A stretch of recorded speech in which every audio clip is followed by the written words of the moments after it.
എന്റെ മാതാപിതാക്കൾ എന്നോടും സിസ്റ്ററോടും പറഞ്ഞ ഒരു കാര്യമുള്ളൂ. എന്റെ സിസ്റ്റർ നന്നായി പഠിക്കുന്ന ആളായിരുന്നു. ഇന്നും തിരുവല്ലയിൽ ടൈറ്റസ് ട്രെയിനിങ് കോളേജിൽ ചെല്ലുമ്പോൾ അവരുടെ റാങ്കിന്റെ ബോർഡിലുണ്ട് Anu Susan Abraham first rank MG university, MG സർവകലാശാലയിൽ 2 പ്രാവശ്യം റാങ്ക് വാങ്ങിച്ച ആളാണ് എന്റെ സിസ്റ്റർ. ഞങ്ങളുടെ മാതാപിതാക്കൾ എന്നോടും എന്റെ സിസ്റ്ററോടും പറഞ്ഞ ഒറ്റ കാര്യമാണ്, ഞങ്ങളെ സന്തോഷിപ്പിക്കാൻ കുഞ്ഞുങ്ങളെ നിങ്ങൾക്ക് ഒരു കാര്യത്തിലേ ഒക്കത്തുള്ളൂ. ഏതിലാ? എന്റെ സിസ്റ്ററോട് പറഞ്ഞു, നീ ഒരു പാസ്റ്ററെ കല്യാണം കഴിക്കണം, ഞങ്ങൾ സന്തോഷിക്കും. എന്നോട് പറഞ്ഞു, നീ ബൈബിൾ പ്രസംഗിക്കുന്ന ഒരു സുവിശേഷകനാകണം, ഞങ്ങൾ സന്തോഷിക്കും. വിദേശത്തിൽ പോയാൽ, വണ്ടി വാങ്ങിച്ചാൽ, പപ്പായ്ക്കും മമ്മിക്കും ഇതൊന്നും വേണ്ട, നിങ്ങൾ സുവിശേഷ വേലയിൽ വർദ്ധിച്ചു വരുന്നത് കാണണം. അങ്ങനെയുള്ള മാതാപിതാക്കൾ ഇതിനകത്ത് ഇരിപ്പുണ്ടെങ്കിൽ കേൾക്കണമേ.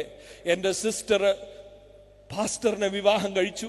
ഭോപ്പാലിൽ അനുഗ്രഹീതമായ സുവിശേഷ വേല ഇന്നവർ ചെയ്തുകൊണ്ടിരിക്കുന്നു. ഭോപ്പാലിൽ പോയി എന്റെ സഹോദരി അവിടെ യാത്ര അയച്ചപ്പോൾ തിരിച്ച് ഞങ്ങൾ വന്നത് ആഹ്ലാദിച്ചല്ല, ഹൃദയം വിങ്ങിയ തിരിച്ചു വന്നത്. വിവാഹാലോചനകൾ വരാഞ്ഞിട്ടല്ല. സുവിശേഷ വേലയിൽ ഈ ലോകക്കാർ ചിന്തിക്കുന്ന പോലെ ചിന്തിക്കാതെ ദൈവത്തിന്റെ മുമ്പിൽ വലുതായിട്ടുള്ളത് ചിന്തിക്കാൻ പഠിപ്പിച്ചത് കൊണ്ടും ജീവിക്കാനുള്ള ആഗ്രഹം കൊണ്ടും ഇന്ന് ഞാൻ നിങ്ങളുടെ മുമ്പിൽ നിൽക്കുമ്പോ എനിക്ക് 3 പെൺകുഞ്ഞുങ്ങളാണുള്ളത്.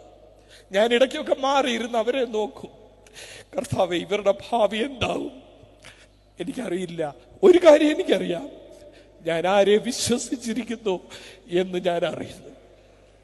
അവൻ എന്റെ ഉപനിധി ആ ദിവസം വരെ നടത്തുവാൻ അവൻ ശക്തനാണ്.